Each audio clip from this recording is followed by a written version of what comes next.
31 millisecond ng kanyang ping. Ayan o. Mag 21.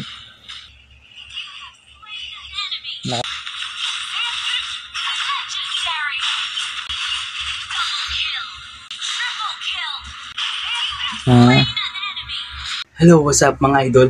So this is Mark Anthony Roscas ng Mark TV. Sa video natin ngayon, so meron ako yung unbox na cellphone galing kay Kphone. Ito yung si P37 3G. Yes guys, 3G lang to pero nakapag-Mobile Legends siya at saka compatible siya sa 128GB na internal storage, no, SD card. Tapos pwede mo pa siyang gawing internal storage. So kung may mga app kayo dyan na bigatin, so tinatanggap ko ng phone na to ang SD card na gawin niyang internal storage. So yan, hindi lang mga music, video at picture ang pwede sa SD card niya. Pwede na rin mismo siya mag-allowed ng SD card na humawak ng mga apps. Yan. Ayos, ito si Kphone P37 3G. Yan, bali na-unbox ko na to kahapon kaso na-delete ko yung video, naka-wrapper pa yun eh. Kasi nabili ko siya sa TikTok. Yan, so in-unbox ko siya kaso na-delete ko yung video. So uulitin ko na lang din.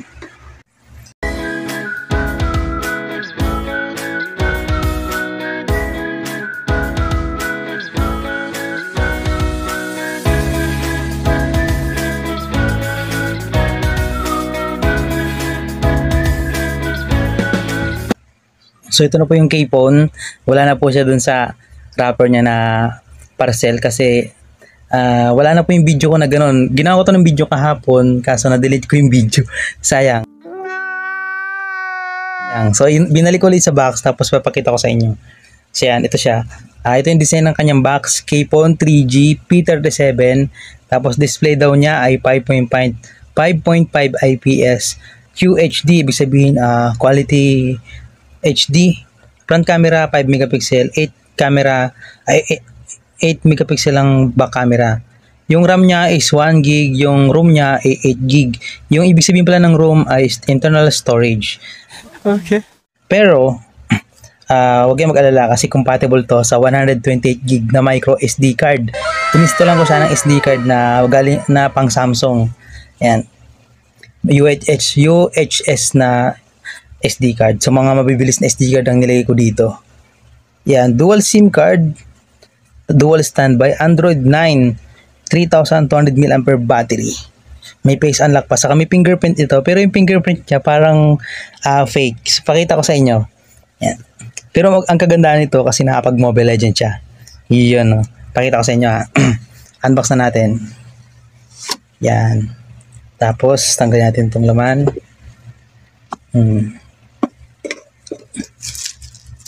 Ito po yung nasa box niya. Ayan. Ito yung nasa screen niya. Tinanggal ko lang. Tapos dinikit ko dito sa box.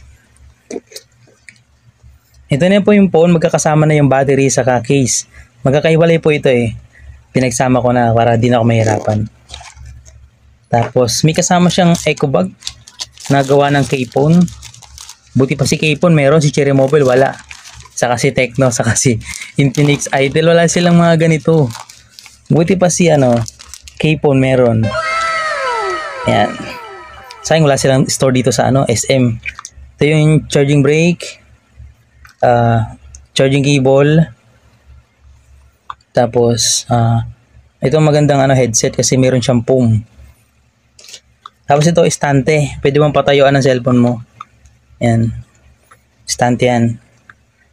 Then meron pa siyang kasamang tempered glass. So ikakabit ko to after kung gumawa ng video. Yan. So ito na po siya. Ito na po siya. Si Kphone P37. Ayan. Meron siyang tawag dyan, pattern. Pwede mo rin gamitan ng fingerprint. Ayan, off natin ha. Alakasan natin ng brightness. Ayan. Off. May fingerprint siya. Nasa in display. Yan. Yun. Pero ang nakakagulat kasi kahit anong daliri gumagana kahit di mo siya ni-registered. What?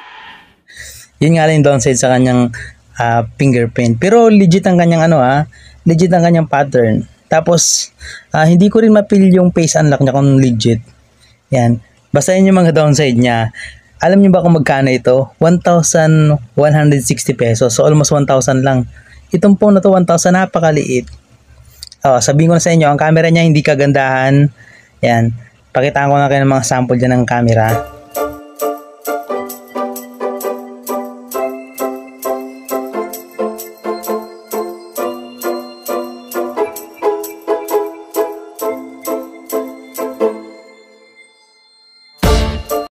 Tanggal ko nga niyang jelly case. So dito sa left side wala siyang laman. Sa taas andito yung kanyang headset. Yan o. Tapos dito power button, volume up. Tapos dito naman yung dual speaker niya. So chinek ko naman siya kung legit. Legit naman siya. Malakas naman siya. Tapos dito yung charging niya. And tapos meron siyang notch. Meron siyang notch sa loob ng kanyang screen. Kakaiba to ha. So ang signal niya lang po ay 3G, pero may non-3G dito sa bahay, kaya win-Wi-Fi ko na lang. Ayan. Nga pala, hindi to gumagana sa converged na Wi-Fi, gumagana lang to sa mga PLDT, saka sa mga hotspot sa mga cellphone. Ewan ko ba, parang may galit yata tong phone na to sa converged. Hindi ko lang kung bakit ayaw. Connected naman siya pero walang supply na internet. So yan, check na natin yung Facebook. Yan o, mabilis naman siya kahit, wow, sexy ah. Then, YouTube.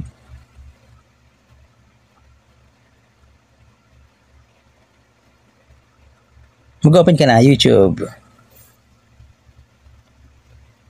Yan, nag-open naman sa YouTube oh. So mag-play tayo natin video.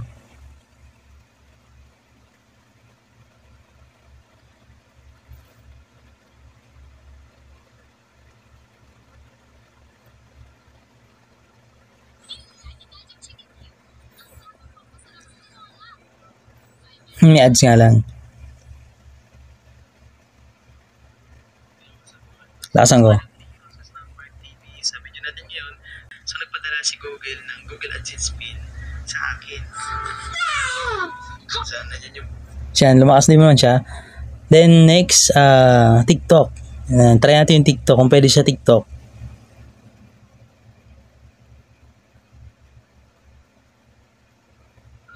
No, pwede.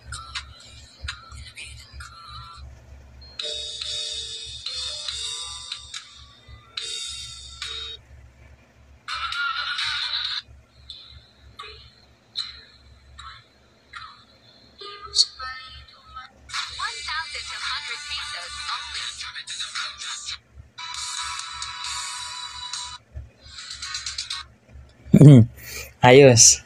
Phone na to ay gumagana lamang sa mga naka-smart. Gumagana din naman yung Globe kaso hindi makapag-internet. So smart lang tapos 3G. So yun lang. Nga pala, sa una hindi gagana ang smart ninyo hanggat may hindi kayo pinapalitan dito. Advice lang sa mga gustong bumili nito. Una, pumunta kayo sa settings ng phone ninyo, i-click nyo yung data usage. Ayan, data usage, click natin.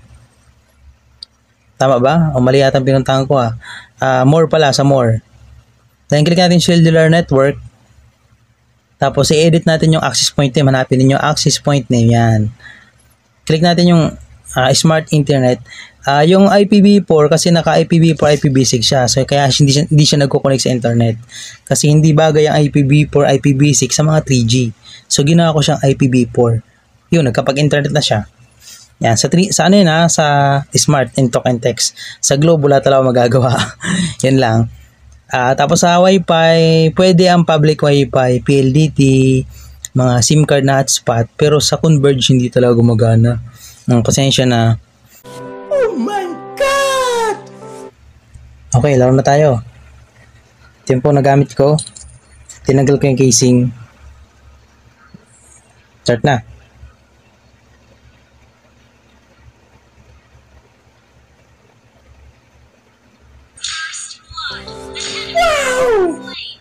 Check.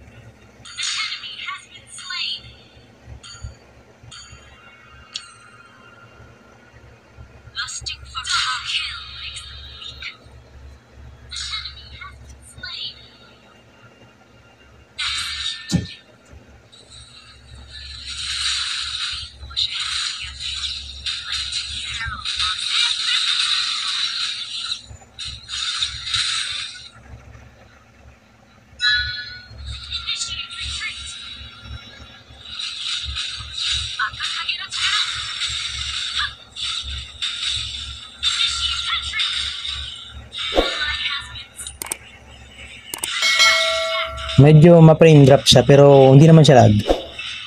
Tapos 31 millisecond ang kanyang ping. Ayun o. Mag 21.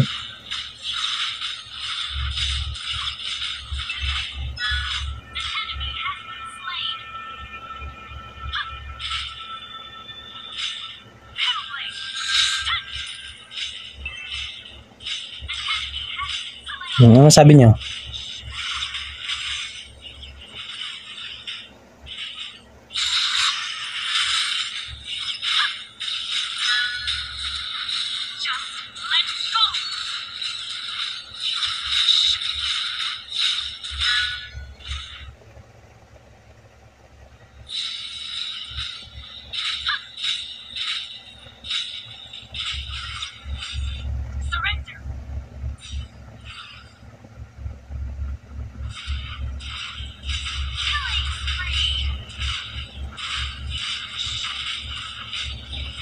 Hindi pa kompleto resources nito. Kaya napaglaro na.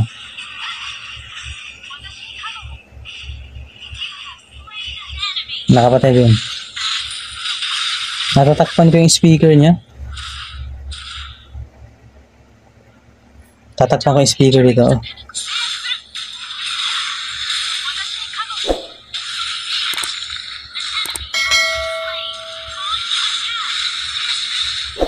Okay muna.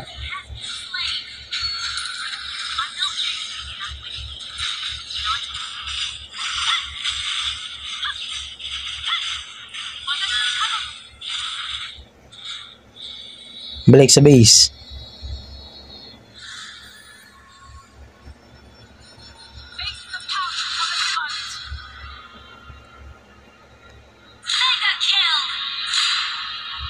Nasa volume.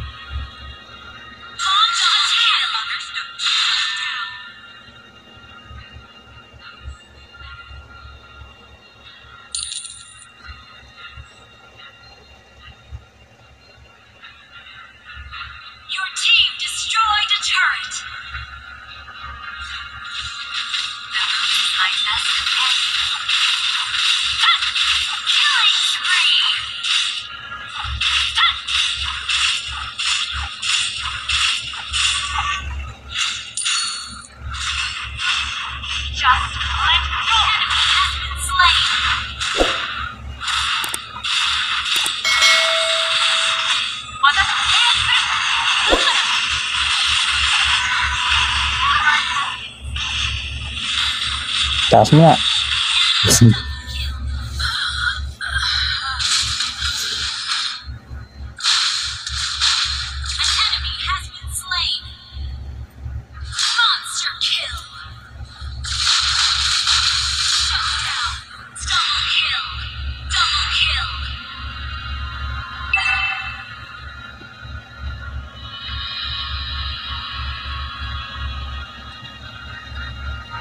Lagot ka silong.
Tapusin ko to.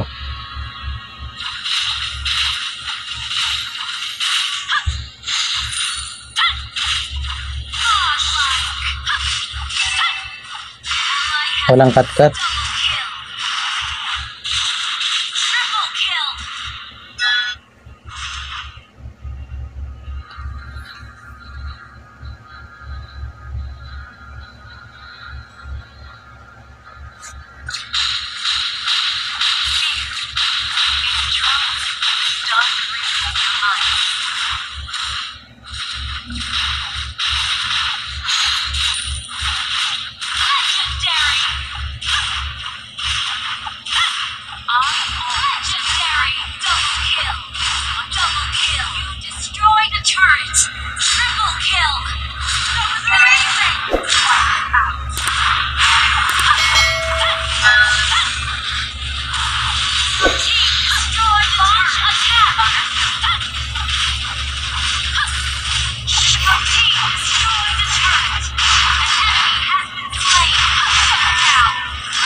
Nalo na to.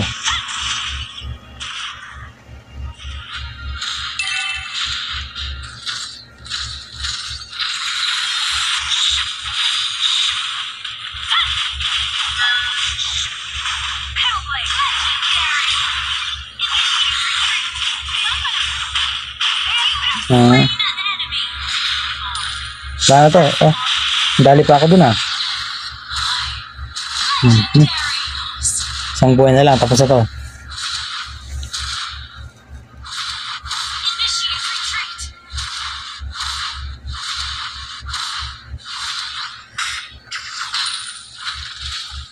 Bale, umiinit din siya. Mainit yung likod niya. Oh.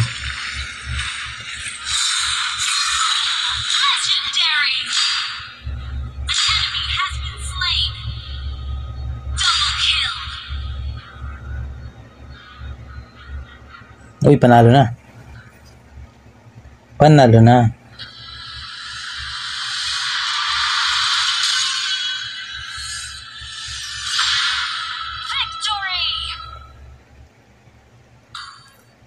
So, yan naman sabi sa phone na to. Para sa akin, okay naman siya. Hindi siya lag. Mabilis naman siya mag-function ng kanyang screen. Downside niya nga lang sa internet niya, 3G. Tapos ayaw niya sa Converge. Gusto niya PLDT sa mga hotspot. Ayan. Okay naman yung YouTube niya, Facebook, Messenger. Nakapag Mobile Legend din kahit umiinit. Uminit to. Grabe. Yan. Hindi maganda ang camera nito. So, download nyo lang ibang camera app. Ako dinaloadan ko ng Open Camera dyan sa Play Store. So, ilagay ko na lang dyan sa link ko dyan sa description yung mga app na dinaload ko para dito. Yan. Nga pala, hindi compatible ang Nova Launcher dito. Yun lang. So, dito lang. This Mark. See you on my next video. Peace out.